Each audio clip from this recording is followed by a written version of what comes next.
En esta mañana el mensaje va a versar,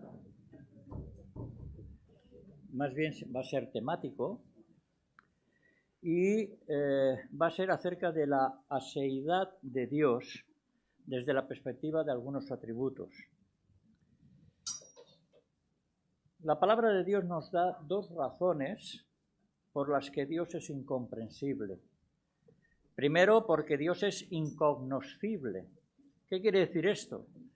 Pues quiere decir que es imposible que el ser humano pueda conocer a Dios por su propia cuenta, a no ser de que el mismo Dios lo revele.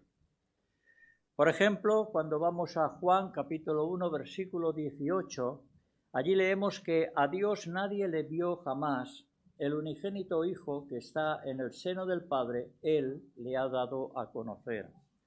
Por tanto, las personas no podemos por nosotros mismos conocer a Dios y por este motivo Dios tuvo que enviar a su Hijo para poder revelarnos quién es Él y de esta manera también ofrecernos a través de su Hijo la salvación. El hecho de que por nuestra cuenta queramos conocer a Dios producirá idolatría. Porque si la fuente no es su palabra, seremos por definición idólatras, ya que habremos tomado ciertas ideas de Dios según nuestros propios criterios y no bajo las Escrituras. Cuando acudimos al Salmo 50, versículo 21, nos dice: «Pensabas que de cierto sería yo como tú, pero te reprenderé y las pondré delante de tus ojos». No vale decir «yo creo que Dios es», sino lo correcto es decir «Dios dice quién es». La segunda razón por la que Dios es incomprensible es porque Dios es inescrutable. Es decir, nuestras mentes limitadas no tienen la capacidad de conocer todo acerca de Dios. Dice el Salmo 145, versículo 3, «Grande es Jehová y digno de suprema alabanza, y su grandeza es inescrutable».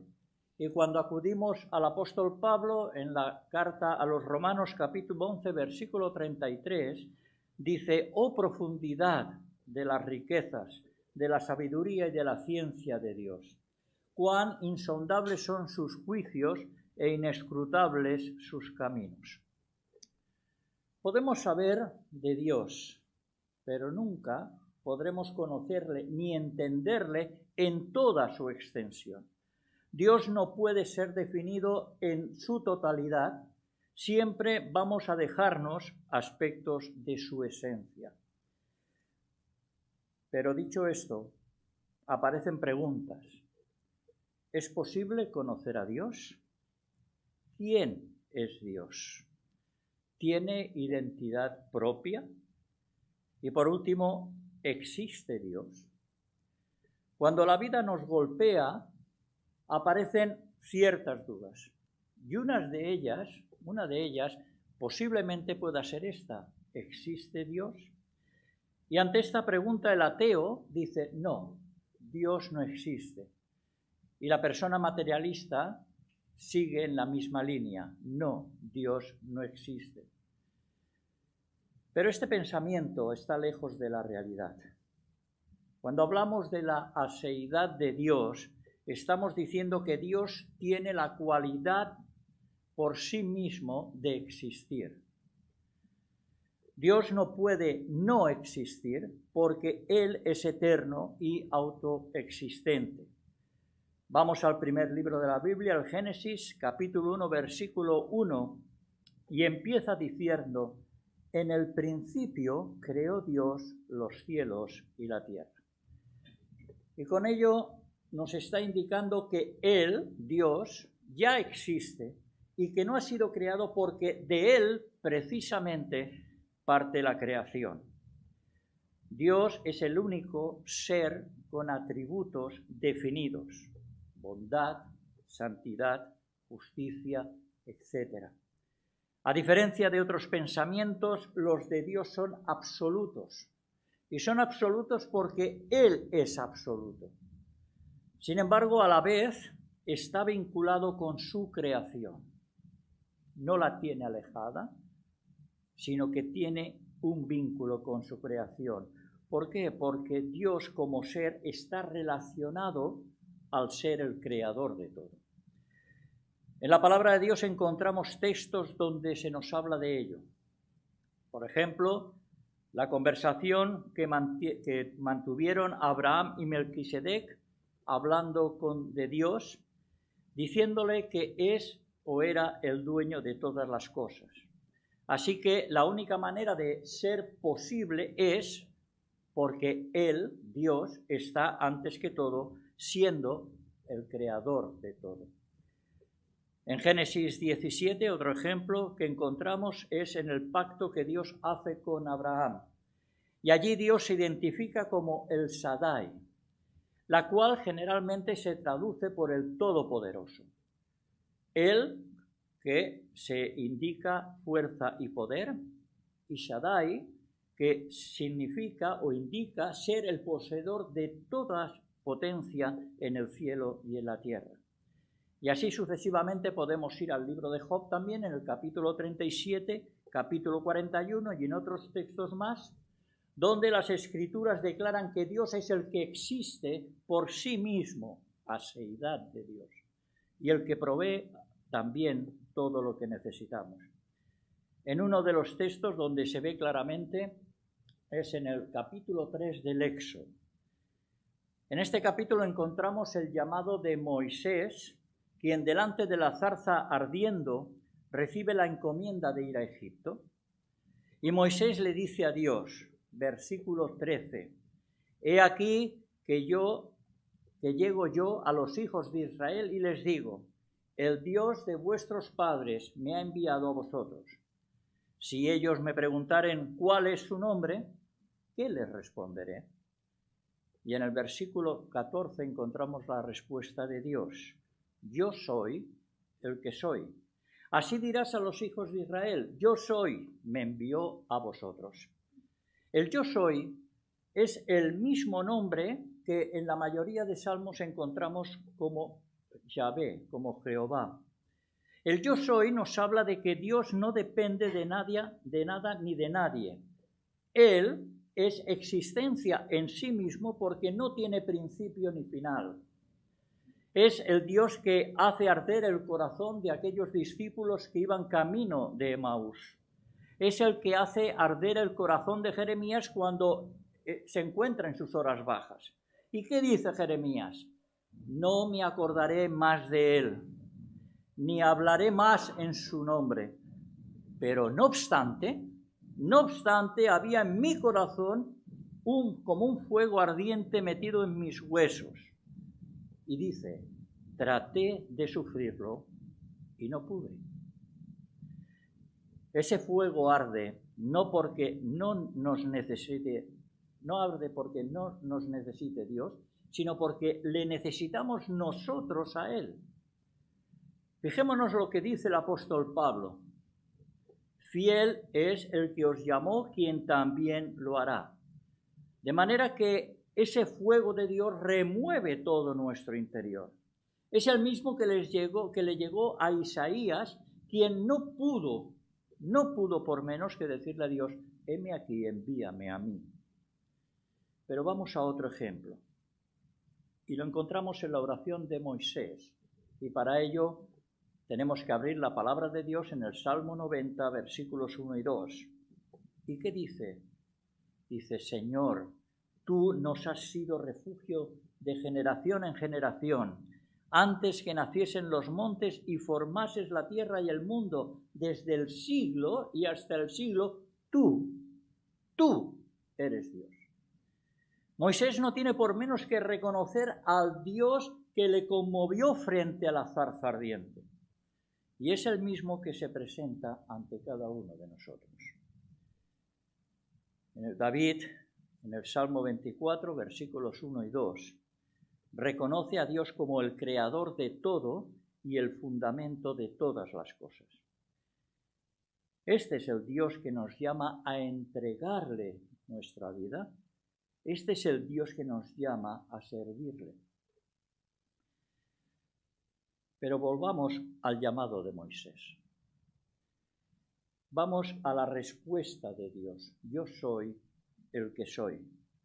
Y ahí observamos que es una respuesta concisa, pero a la vez es una respuesta precisa, donde le está diciendo a Moisés, y a Moisés a su vez al pueblo, de que Dios es, y esto implica cosas como, por ejemplo, Dios es autosuficiente. Dios no tiene origen, Él es.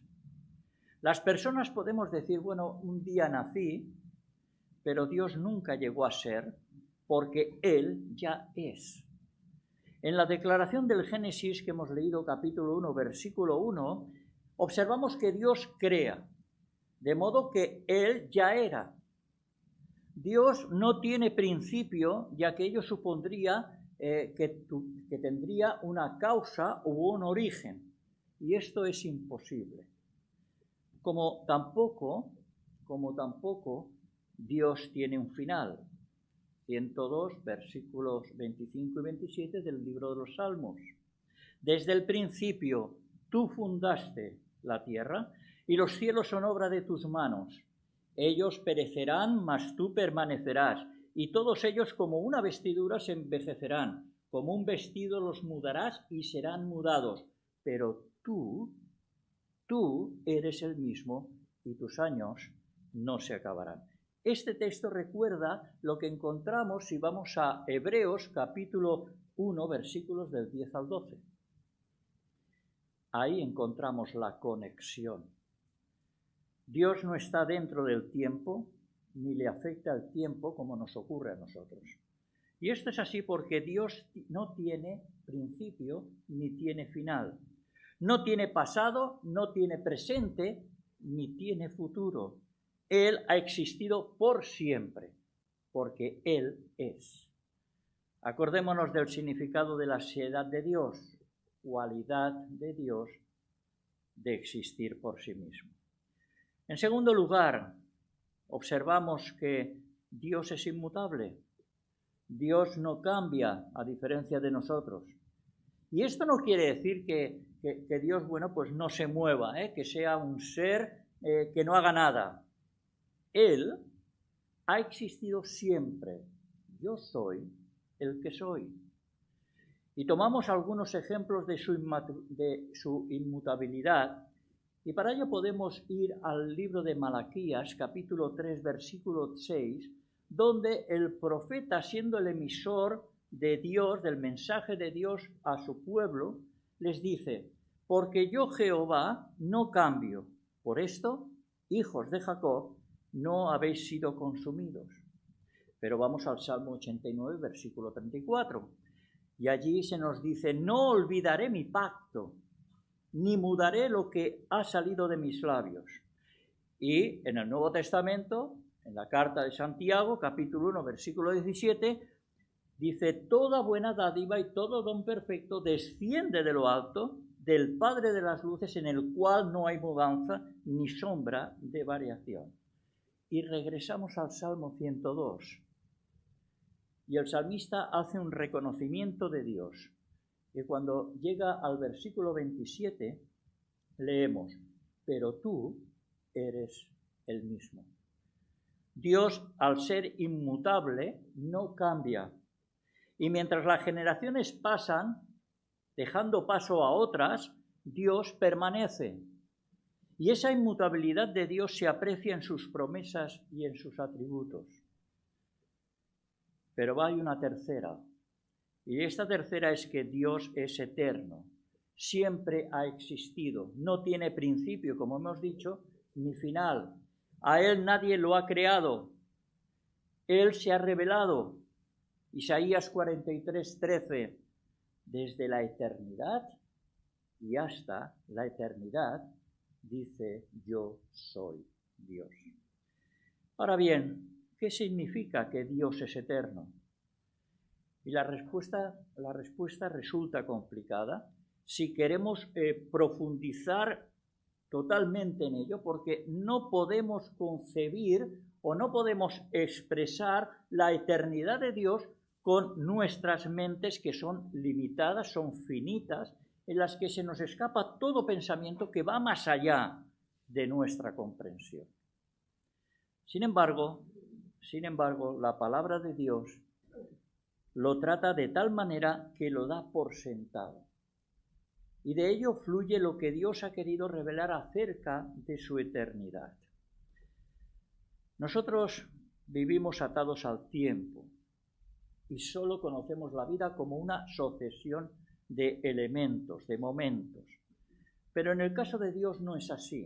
Su existencia no es como la nuestra porque la eternidad queda fuera del tiempo, tal como lo concebimos.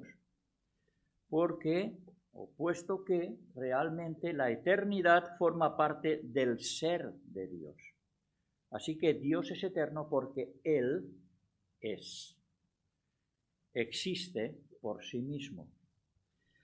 Por otro lado, la eternidad de Dios se aprecia en otros atributos como la omnisciencia, la omnipresencia y la omnipotencia.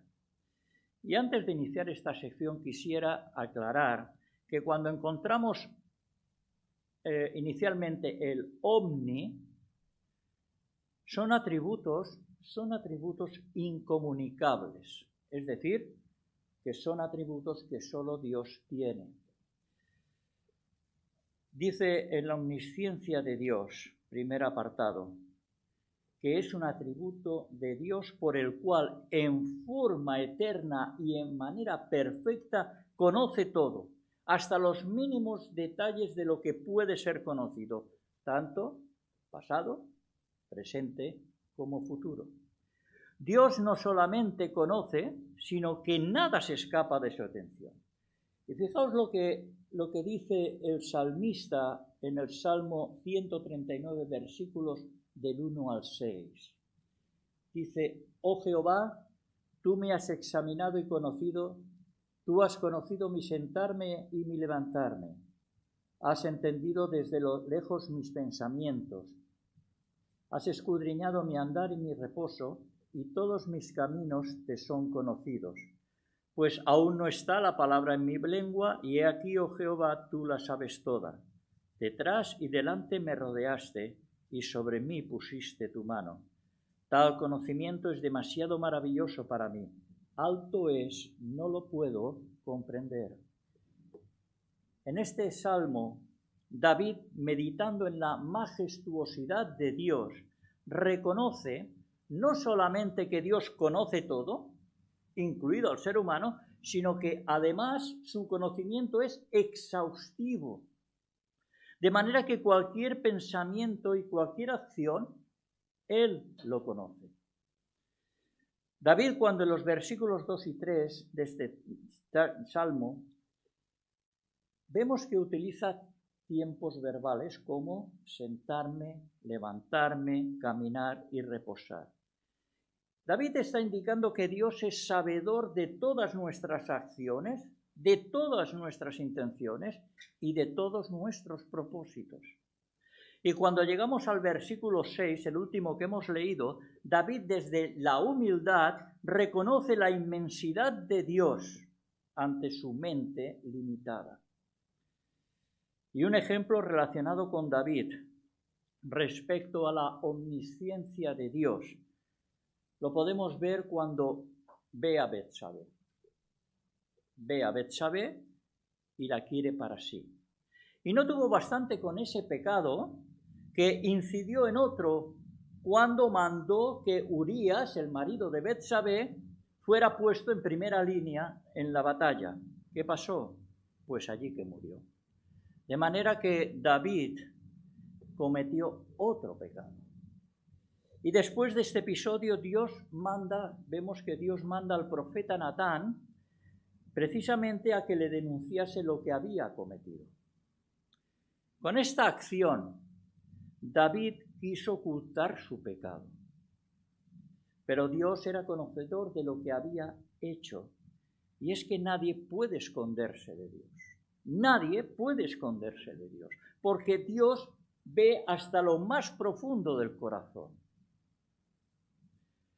Si vamos al Nuevo Testamento, en Hebreos capítulo 4, versículo 13, dice el autor: No hay cosa creada que no sea manifiesta en su presencia. Antes bien, todas las cosas están desnudas y abiertas a los ojos de aquel a quien tenemos que dar cuenta. Así que no hay nada que se le pueda ocultar a Dios. Dios conoce particularmente a cada persona en lo más íntimo, y aunque pensemos en la omnisciencia, en este atributo, como tal, nos es imposible llegar a entenderla en su totalidad nuevamente, porque nuevamente chocamos con nuestra mente, que es finita, con nuestra capacidad intelectual, que es limitada. Y cuando meditamos en esta omnisciencia de Dios, deberíamos de llevarnos a pensar en vivir de una manera más santa. La misma doctrina del conocimiento de Dios que nos hace vivir con cierto temor es la doctrina que debiera llevarnos a vivir con seguridad, reconociendo que nada se escapa del conocimiento y del control de Dios. Es importante que podamos entender la omnisciencia de Dios porque ello lleva a la adoración. Pero también es importante porque nos va a librar de la llamada teología abierta. ¿Y qué es la teología abierta? Pues la teología abierta es aquella teología de personas que piensan de que Dios no conoce el futuro, que la Biblia no enseña que Dios conoce el futuro, que la soberanía de Dios se ve limitada. Y estas personas siguen pensando de que Dios tiene un plan B por si falla el plan A. Esta teología propone que las profecías están basadas en que Dios espera que probablemente ocurran, que no hay garantías. Y estas personas que piensan de esta manera no han entendido realmente lo que es la omnisciencia y la omnipresencia de Dios. Se han olvidado de una cosa importante. Mateo 24, versículo 35. El cielo y la tierra pasarán, pero mis palabras no pasarán. Esto, y muy superficialmente, la omnisciencia de Dios. Pero ahora pasamos a la omnipotencia de Dios. Y Dios puede hacer todo lo que Él quiera, es el que tiene todo el poder, y al igual que el resto de atributos, no es fácil definirla. No es fácil definirla de una forma que sea asimilable en su totalidad por nuestra mente. Y esto es porque Dios es Dios y nosotros somos sus criaturas. La omnipotencia de Dios está en perfecta armonía con el resto de atributos, al igual que los demás atributos están en perfecta armonía con el atributo de la omnipotencia. Y cuando tratamos este atributo, nuestro pensamiento nos lleva ¿a dónde? A la creación. Nuevamente a la creación, donde su voz manda y es hecho. Nos dice en Génesis capítulo 18, versículo 14, ¿hay para Dios alguna cosa difícil? Y la respuesta la vemos en el Evangelio de Mateo capítulo 19, versículo 26. Para los hombres esto es imposible, mas para Dios todo es posible. El Dios omnipotente no tiene límites. Ni el cielo, ni la tierra, ni nada del universo pueden contenerle. Él es el yo soy, el que soy. De manera que no necesita de nada ni de nadie, porque Él existe en sí mismo. Y la omnipotencia de Dios podemos verla en tres dimensiones. Por ejemplo, la primera, la omnipotencia distorsionada. Después, la omnipotencia revelada y, por último, la omnipotencia aplicada. En cuanto a la omnipotencia distorsionada, o podemos también llamarla malentendida, algunos piensan que si Dios tiene poder absoluto, puede equivocarse. Que puede tal vez hacer falso lo que es verdadero. En otras palabras, tener ideas respecto a Dios absurdas. Y llegan a esas conclusiones porque pierden de vista el ser de Dios tal como se nos revela en las Escrituras. Las Escrituras que no hacen sobresalir un atributo de otro. Es lo que los teólogos llaman la simplicidad de Dios. Es decir, Dios no está compuesto de partes. Una parte de misericordia, una parte, podemos decir, de justicia, otra parte de santidad. La Escritura no dice que Dios es parte de amor, sino lo que dice la Escritura es Dios es amor. Así que el conjunto de los atributos de Dios, donde está enmarcado su omnipotencia, se encuentra en una unidad perfecta sin que sufra ninguna distorsión, como algunos creen. El poder de Dios no se puede limitar a enmarcarlo entre cuatro paredes. Su poder forma parte de su esencia. ¿Por qué? Porque Dios es. Éxodo capítulo 3. Yo soy el que soy. En segundo lugar, la omnipotencia revelada. Y aquí nos introducimos en el Salmo 19, versículo 1, que nos dice: los cielos cuentan la gloria de Dios y el firmamento anuncia la obra de sus manos. Dios, todo Él, se revela por medio de la creación, pero también por medio de su palabra. Cuando en el principio creó los cielos y la tierra, ¿qué nos dice Génesis capítulo 1, versículo 2? Que la tierra estaba desordenada y vacía. También se nos dice que fuera la luz y la luz fue hecha, y que separó las tinieblas de la luz, o la luz de las tinieblas. Dios se revela, por tanto, como un Dios de orden, y esto no lo podemos perder de vista. Dios es un Dios de orden. Primero que creó los cielos y la tierra, después hizo la luz y posteriormente separó la luz de las tinieblas. Dios es un Dios de orden, de manera que su omnipotencia se expresa también en lo decretado. Dios creó, Dios mandó, se hizo. Y todo esto aplicando su poder. Ahora bien, además de mostrarse su poder en la creación, también se manifiesta en su palabra, hemos dicho. Y nos dice el Salmo 33, versículo 9, lo que acabamos de decir. Él dijo y fue hecho. Él mandó y existió.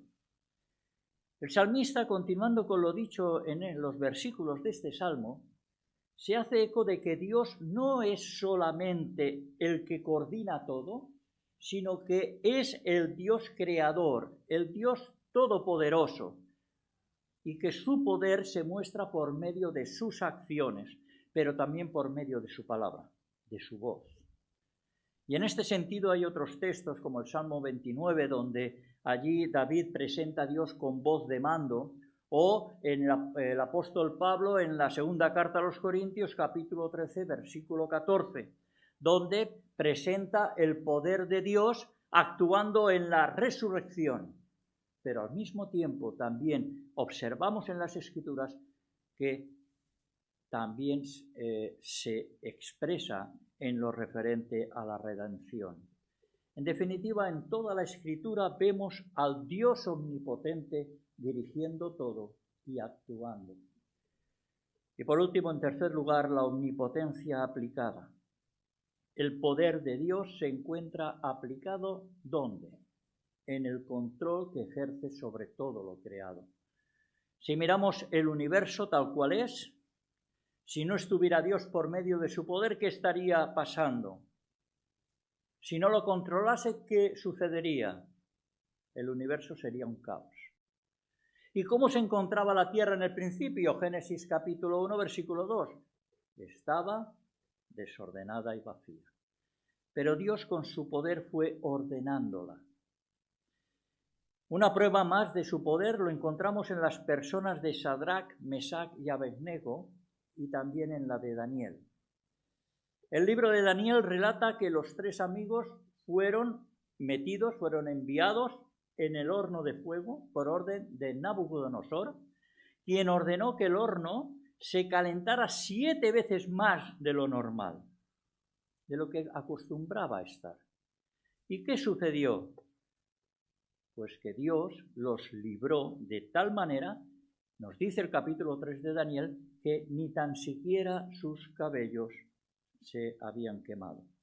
Pero el tema no acaba aquí.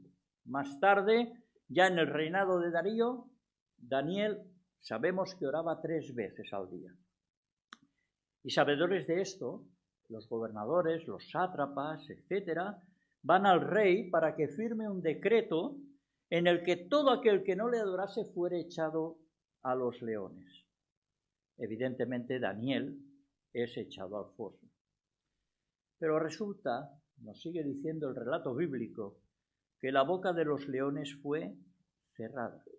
Y este hecho, una vez más, junto con el de Sadrach, Mesach y Abednego, muestra el poder de Dios actuando.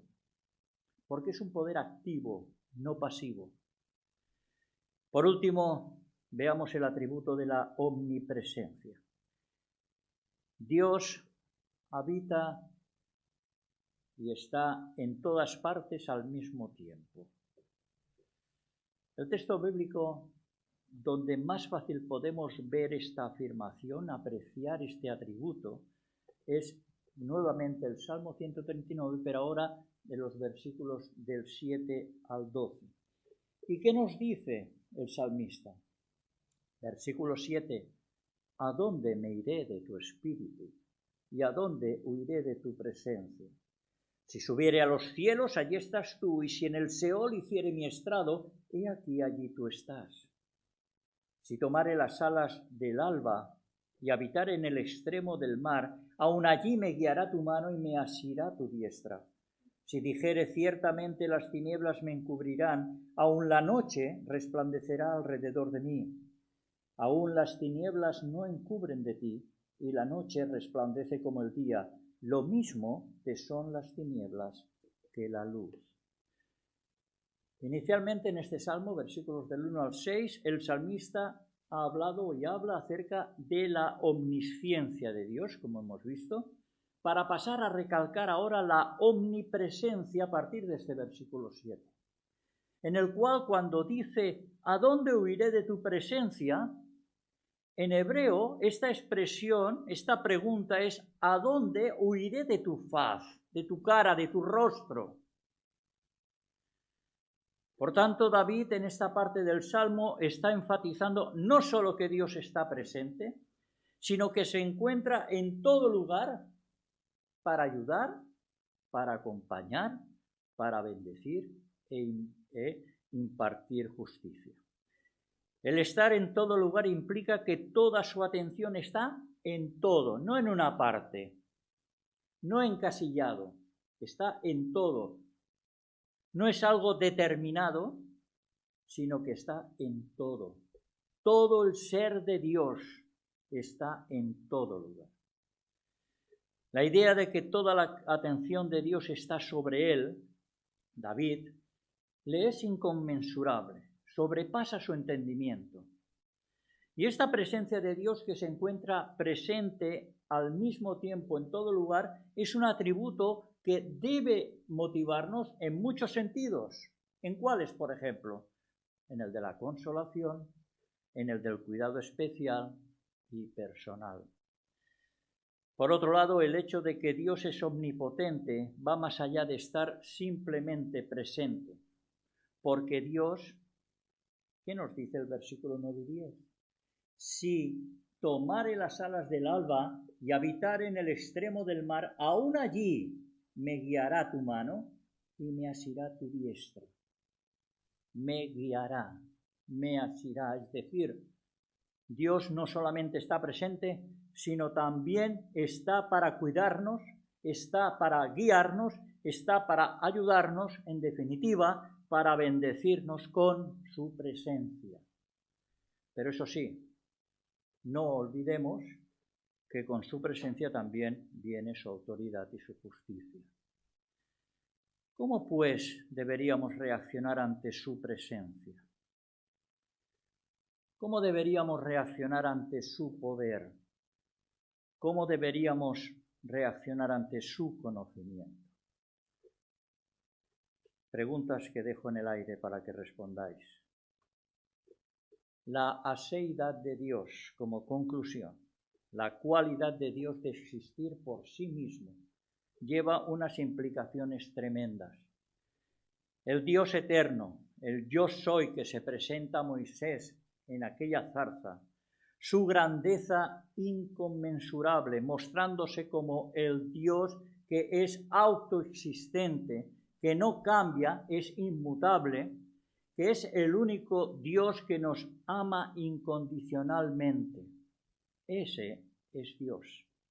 El Dios que no tiene principio ni final, que es omnisciente, que es omnipotente, que es omnipresente, es el Dios que se nos revela en las Escrituras.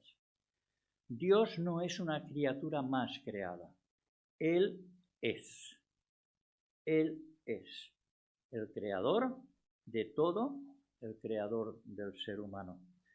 Y ese Dios al que no se le puede contener, el Dios que no necesita de nada ni de nadie, es quien envió a su Hijo a mostrar el camino de salvación.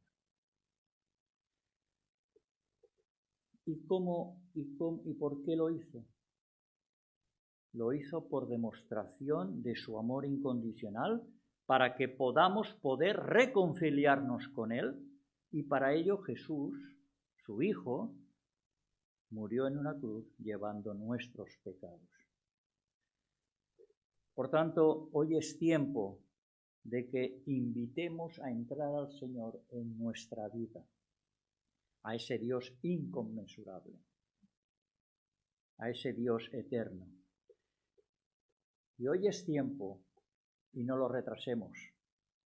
No hagamos como aquellas vírgenes insensatas que nos ilustra el Evangelio de Mateo, las cuales se durmieron y mientras fueron a comprar aceite para sus lámparas, resultó que el novio, el esposo, vino y ellas no pudieron entrar en las bodas.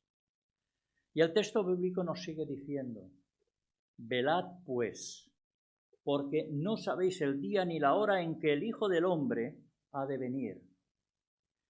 Y hoy podemos acercarnos a Dios, a ese Dios inmenso, eterno, inconmensurable, el que es en sí mismo.